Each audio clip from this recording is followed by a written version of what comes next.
आजकल विवाहों का विच्छिन्न होना आम बात होने लगी है। पहले अगर किसी के मध्य तलाक होता तो आश्चर्य होता था, अब ये रूटीन बन गया। माँ बाप पहले सोचते हैं हमारे बच्चों का विवाह हो जाए, बाद में सोचते हैं कैसे भी सेटल हो जाए। लेकिन आश्चर्य तो तब होता है कि जो शादी के 25 साल बाद तलाक की बात है। अभी एक ऐसी घटना घटी कि शादी के 19 साल बाद तलाक, और तलाक का कारण सुनोगे तो आप हंसोगे। क्यों हुआ तलाक? क्योंकि तुम हमारे कुत्ते का ध्यान नहीं रखते, पेट का ध्यान नहीं रखते। अब ये सोचो, ये पढ़े लिखे पागलों की जमात है, क्या बोले। हमें इसके कारणों पर जाना चाहिए। देखिए, दाम्पत्य जीवन की मधुरता तभी तक बनी रहती है जब तक एक दूसरे की भावनाओं का सत्कार हो और एक दूसरे के पूरक और प्रेरक बनकर के जीने की इच्छा। आजकल ये सब चीज़ें खत्म होते जा रही हैं। बौद्धिक विकास ने हमारी भावनाओं को वाष्प बनाकर उड़ा दिया। शुष्क बुद्धिवाद हमें हर बात में तर्कशील बनाता जाता है, और इस तर्कशीलता के परिणाम स्वरूप हम किसी भी बात पर विचार नहीं करते और धैर्य, सहिष्णुता, सद्भावना, आत्मीयता जैसे उदात्त गुण गोल होते जा रहे। परिणाम, पहले चीज़ें एडजस्ट करी जाती थी, अब अडामेंट रहने का हो गया। अब अड़ने लगे, और जब अड़ते हैं तो लड़ते हैं। और इसके पीछे कई और कारण। आज की ये उच्च शिक्षा के कारण अब लड़के लड़कियां दोनों पढ़ लिख जाती हैं, ज़्यादा आत्मनिर्भर हो जाती हैं। तो इस अतिरिक्त आत्मनिर्भरता के कारण जो कभी कभी तो एक्स्ट्रा सुपीरियरिटी का भाव आ जाता है, ये भी एक असंतुलन का कारण बनता है।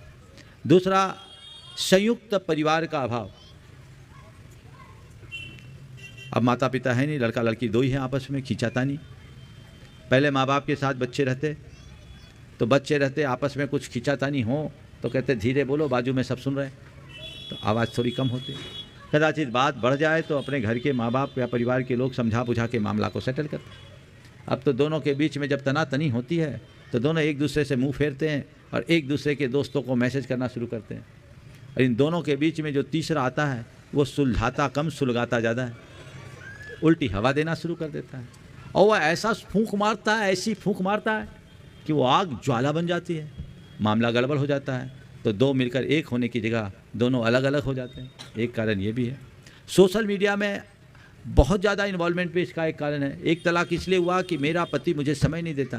बोले क्यों नहीं देता? बोले दिन भर सोशल मीडिया में ही लगा रहता है। ये भी एक कारण है। तो ये सोशल मीडिया की जो लत है, विश्लेषण बताते हैं, ये भी एक बड़ा कारण है। इगोइस्ट नेचर बहुत ज़्यादा बन गया, ये एडजस्टमेंट नहीं होने देता। और एक कारण है मायके वालों का ज़्यादा इन्वॉल्वमेंट। हर छोटी बड़ी बात में मायका का हस्तक्षेप। और अब सब सुविधा हो गई, अब तो क्या बनाना है, कैसे बनाना है, ये भी अपनी माँ से पूछ के बनाओ। ये जो अतिरिक्त हस्तक्षेप है, सब मिलाकर ये ऐसी परिस्थितियों को जन्म देते हैं जिनके परिणाम स्वरूप इस तरह से संबंध विच्छेद हो जाता है और सारा मामला बिगड़ जाता है। तो हमें चाहिए हम बहुत इसमें जागरूकता लाएं। और मुझे इसका एक सॉल्यूशन दिखता है। हो सकता है कुछ लोग मेरे विचारों से असहमति प्रकट करें, हो सकता है असहमति नहीं, मेरे विचारों की आलोचना करें और इसे मीडिया के माध्यम से ट्रैप भी कर सकते हैं। फिर भी मैं बोल रहा हूँ बेटियों का विवाह 12th के बाद कर दो। सरकार 18 साल बोलती 12th के बाद कर दो और उसके बाद पढ़ाओ। शादी के बाद क्यों नहीं पढ़ सकती? बोलो। और आपको एक बात बोलूं, बुरा लगेगा सुन के, आजकल शादी ही नहीं होती, बाकी तो सब आपको पता है। बोलो, संबंधों की पवित्रता आप दिनों दिन खंडित हो रही। बेटे बेटियां आप चले जाओ भंवर कुआं में, भी पता लग जाएगा 56 दुकान में, शाम को झांकी मालूम पड़ जाएगा। मैंने सुना तिलक नगर भी उसकी खान है। हाँ, है ना, तिलक नगर बचा हुआ है। बहुत बढ़िया, बहुत बढ़िया। ये क्या है? इस भटकाव का कारण क्या है? उन्मुक्त तो यौनाचार की वृत्ति क्यों बढ़ रही है? लिव इन जैसा कंसेप्ट क्यों बढ़ रहा है? आज नहीं कल इस पर समाज को विचार करना पड़ेगा, अन्यथा पूरी समाज निरंकुश होकर छिन्न भिन्न हो जाएगी और वह दिन हमारे संपूर्ण समाज के लिए सबसे काला दिन होगा, पूरी मानव जाति को तहस नहस कर देगा। इसलिए इस पर विचार करना चाहिए। क्यों नहीं हो सकता ये? विवाह के बाद बेटे बेटियों को पढ़ाई का अवसर क्यों नहीं दिया जाना चाहिए?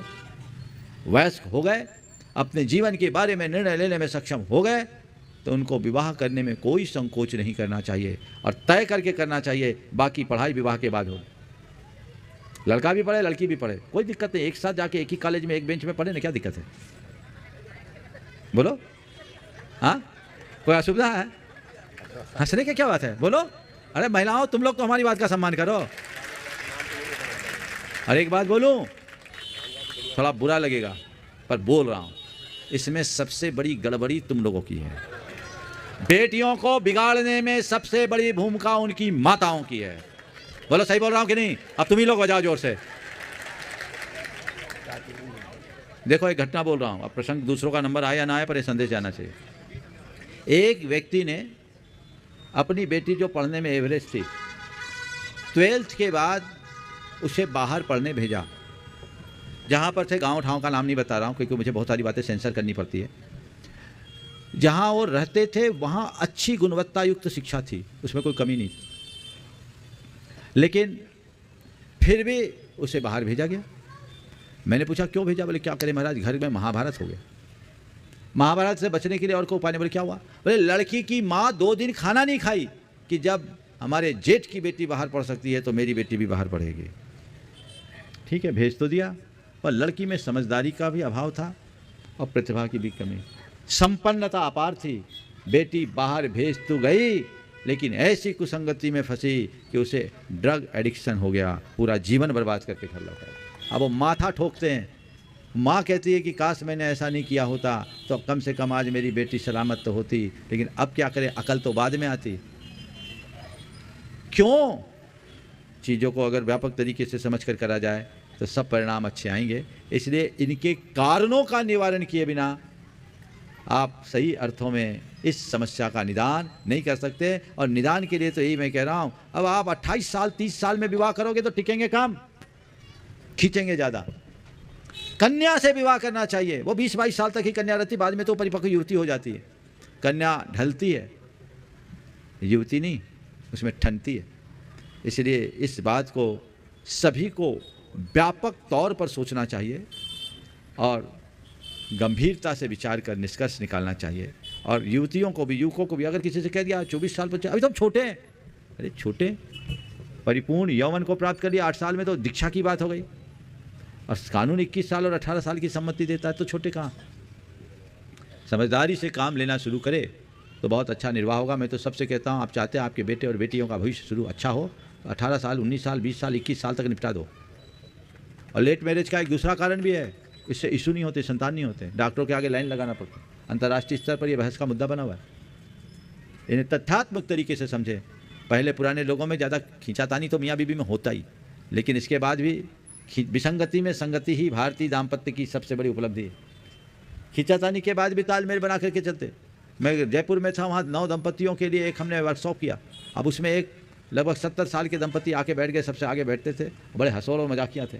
मैंने एक दिन ऐसे ही पूछा कि तुम लोगों के विवाह का अनुभव क्या है, कितने साल हो गए? बोले 50 साल।